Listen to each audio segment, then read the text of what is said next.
Si vous êtes conditionné, le mot choix peut perdre de son sens si vous vous mettez à choisir ce que vous avez été conditionné à choisir. On n'est pas dans une cour de récré maintenant. Il y a des millions de Français qui n'en peuvent plus de ces dissensions entre les scientifiques à qui on dit tout et n'importe quoi tous les jours. Je vous assure qu'il y en a ras-le-bol. Moi je dis pas n'importe quoi. Il y en a ras-le-bol. Je ne dis pas n'importe quoi. Non mais arrêtez de vous donner des noms d'oiseaux. On confond souvent aller dans un sens et aller dans notre sens, celui de nos convictions. C'est-à-dire que si une info est trop belle pour moi, c'est louche. Si l'info vient justement confirmer une de mes opinions personnelles, un de mes préjugés, c'est à ce moment-là qu'il faut être vigilant. Plus encore que si elle va à l'encontre de mes convictions. On ne vérifie pas quand ça va dans notre sens. S'entraîner à être conscient de ses propres biais de confirmation, c'est le plus difficile dans la pensée critique. Pratiquer le doute proprement, c'est tout un art. Je sais bien que c'est impossible d'être absolument neutre en toutes circonstances. On vient tous de quelque part.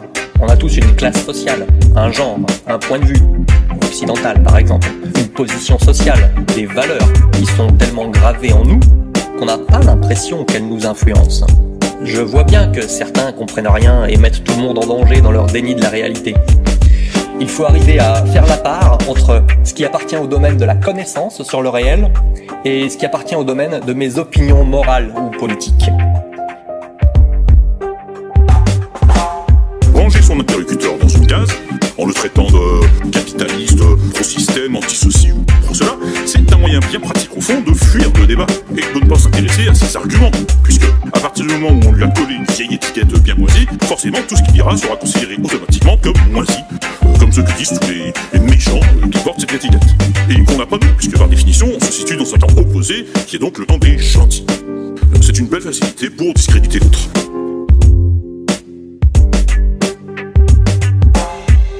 Notre cerveau préfère ingurgiter des infos qui vont dans le sens de ce qu'il connaît déjà. Et les algorithmes des réseaux sociaux, ils ont tendance à exploiter ce biais. Une fois qu'ils ont repéré ce qu'on aime bien regarder, ce avec quoi on aime bien interagir, et ils vont nous proposer en priorité d'autres contenus du même genre pour qu'on soit plus satisfait. Et du coup, leur intérêt à eux, si on est bien satisfait, c'est qu'on restera plus longtemps sur la plateforme, et comme ça, on verra plus de pubs. Mais du coup, forcément, ce fonctionnement fait qu'on est de moins en moins exposé à des façons de voir le monde différentes de la nôtre. Et même à des opinions différentes. Ce qui fait qu'on se retrouve renforcé dans nos convictions et parfois même de plus en plus radicalisé. Parce que, à force de voir tout le temps la même chose, filtrée pour nous plaire, on acquiert l'impression que c'est la norme. Et que tout le monde devrait penser comme ça.